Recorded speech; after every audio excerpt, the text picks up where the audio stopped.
নমস্কার। ঠাকুর শ্রী শ্রী রামকৃষ্ণ পরমহংসদেব এবং মা শারদার চরণে আমার সশ্রদ্ধ প্রণাম জানিয়ে ভিডিওটা শুরু করছি। বার্ধক্য নিয়ে আপনি কি ভীত? কিভাবে সেই ভয় থেকে নিজেকে মুক্ত করবেন? শৈশব, কৈশোর, বার্ধক্য জীবনের এক একটা অধ্যায়। এগুলোকে অস্বীকার করা আমাদের পক্ষে সম্ভব নয়। শৈশব, কৈশোর বা যৌবনে আমাদের চারপাশে মানুষের অভাব হয় না, কিন্তু বয়স যখন বাড়তে থাকে শূন্যতা যেন সঙ্গী হয়ে যায়। সকলের মনে একই দুশ্চিন্তা বাসা বাঁধে যে বৃদ্ধ বয়সে কে পাশে থাকবে, বৃদ্ধ বয়সে কে দেখবে। সংসার যুদ্ধে ক্লান্ত শ্রান্ত শরীর ও মন নিয়ে মানুষ তখন বড় একলা। ঠিক যেমন কোনো জংশন ট্রেনে দেখা যায় আশেপাশের অনেক লাইন পাতা, কিন্তু ধীরে ধীরে লাইনের সংখ্যা কমতে থাকে। ট্রেন নির্দিষ্ট গন্তব্যের দিকে যত এগিয়ে যায় ততই লাইনের সংখ্যা ক্রমশ কমতে কমতে শেষে একটা কি দুটো লাইন পাতা থাকে সমান্তরালভাবে। একটা রেল ট্র্যাকের দুটো লাইন পাশাপাশি, কেউ কখনো কারুকে ছেড়ে যায় না। একদম অন্তিম স্টেশন পর্যন্ত পাশাপাশি সমান্তরালভাবে চলতে থাকে, কখনোই একলা ফেলে যায় না। এটাই জীবনের গল্প। আপনার পাশে ঠিক এরকমভাবেই রয়েছেন সর্বশক্তিমান। পার্থক্য শুধু একটাই, আপনি তাকে দেখতে পাচ্ছেন না বলে নিজেকে একলা মনে করে ভয় পাচ্ছেন। প্রকৃতপক্ষে আপনি কখনোই একলা নন। আপনার পাশে, আপনার সাথেই রয়েছেন আপনার সৃষ্টিকর্তা। আর আপনি যদি আপনার ঈশ্বরকে দেখতে পান তাহলে আপনি কখনোই একলা বলে নিজেকে মনে করবেন না, আর আপনি কখনোই ভীত হবেন না। একবার জনৈক ভক্ত শারদানন্দজিকে প্রশ্ন করেছিলেন, মহারাজ, ঈশ্বর দর্শনের প্রকৃত অর্থ কী? এটা কি চোখে বা বাইরে থেকে কিছু দেখা, না অন্তরের অভ্যন্তরের কোনো উপলব্ধি? মহারাজ উত্তর দিয়েছিলেন, এটি একটি উপলব্ধি, অন্তরের মধ্যে অনুভব। মহারাজ বলেছিলেন, দেখো, যখন আমরা কান দিয়ে কিছু শুনি বা চোখ দিয়ে কিছু দেখি তখন তার অস্তিত্ব সম্বন্ধে দৃঢ় নিশ্চিত হই, কিন্তু অন্তরের অনুভব আমাদের চিরন্তন সত্যতার উপর দৃঢ়তর প্রত্যয় জাগিয়ে দেয়, আর সেটাই হলো ঈশ্বর দর্শন। ভক্ত প্রশ্ন করলেন, এই ঈশ্বর দর্শন কিভাবে হবে? কিভাবে আমরা ঈশ্বরকে দেখতে পাবো?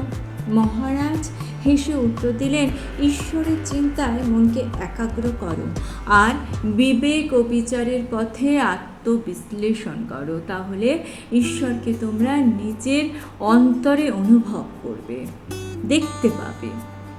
সেই ভক্ত তখন মহারাজকে বলছেন, মহারাজ, এ তো অসম্ভব, এ কী করে করব? মহারাজ সেই মুহূর্তে কোনো উত্তর দেননি। কিছুদিন পর মহারাজ দেখলেন সেই ভক্ত অবসর সময়টি বাজে কাজে কাটাচ্ছেন। তিনি তখন সেই ভক্তকে বলেছিলেন, অবসর সময় এভাবে নষ্ট না করে শ্রীমদ্ ভগবদ্ গীতা পাঠ করো, ভালো কাজে মন দাও। সেই কথা শুনে সেই ভক্ত ভগবৎ পাঠ নিয়ম করে পাঠ করতে শুরু করলেন। সেই ভক্ত তার স্মৃতিকথায় লিখছেন, ভগবৎ পাঠ করে আমি প্রকৃত উপকার পেয়েছি। জ্ঞানের এক নতুন আলোয় আমার ধর্ম সম্বন্ধে অনেক অস্পষ্ট ধারণা পরিষ্কার হয়ে গেছে, আর জীবনের শেষ প্রান্তে এসে শ্রীমদ্ ভগবদ্ গীতাই আমার সর্বক্ষণের সঙ্গী এবং সান্ত্বনা। বিখ্যাত কিছু মানুষ আছেন যাদের চারপাশে মানুষের কোনো অভাব নেই। চেনা অচেনা বন্ধু বান্ধব দিয়ে চারপাশ আবৃত। বিখ্যাত সঙ্গীত শিল্পী কিশোর কুমারকে একবার প্রশ্ন করা হয়েছিল তার বন্ধু বান্ধব নিয়ে কিছু বলার জন্য। তিনি বলেছিলেন, বন্ধু তিনজনই হয়। তিনি বলেছিলেন, বন্ধু तीन। अपना बचपन, अपना जवानी और अपना बुढ़ापा, এটাই একদম বাস্তব ঘটনা। আপনার বন্ধু একমাত্র আপনি, আর আপনার অন্তরে রয়েছেন সেই যিনি সর্বশক্তিমান, তিনি। আর বয়স বয়স তখন শুধুমাত্র একটি সংখ্যা। বয়স যত বাড়তে থাকে, বৃদ্ধ বয়সে মনকে শক্ত করে রাখা বড় কঠিন কাজ, কারণ তখন অশক্ত মন আরও এমনিতেই দুর্বল হয়ে যায়। তার সাথে থাকে শারীরিক কিছু সমস্যা, থাকে প্রিয়জনদের নিয়ে নানা দুঃখ, কষ্ট, শোক। এক ভক্ত স্বামী সর্বপ্রিয়ানন্দজিকে প্রশ্ন করেছিলেন, নিজের পাশাপাশি সবাইকে ভালো রাখবো কীভাবে মহারাজ?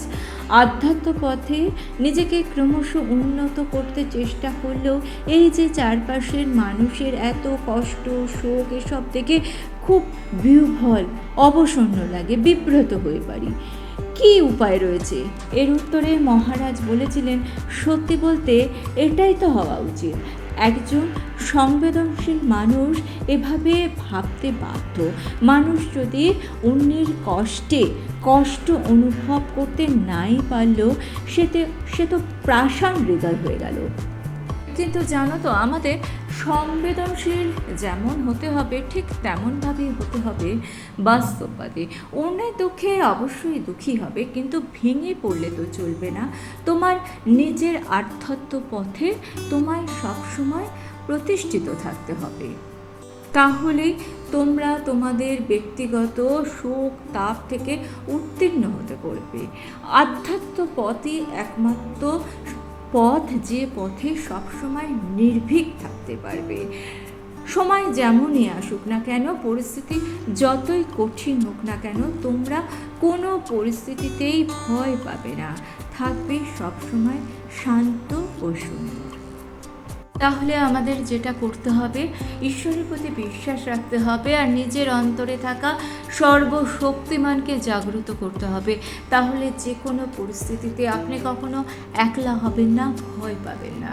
ভিডিওটা ভালো লেগে থাকলে চ্যানেলটিকে সাবস্ক্রাইব করে নিয়ে পাশে থাকা বেল আইকনটা প্রেস করে দিয়ে অল অপশনটা ক্লিক করে দেবেন। তাহলে যখনই নতুন কোনো ভিডিও আপলোড করব তার নোটিফিকেশন আপনাদের কাছে পৌঁছে যাবে।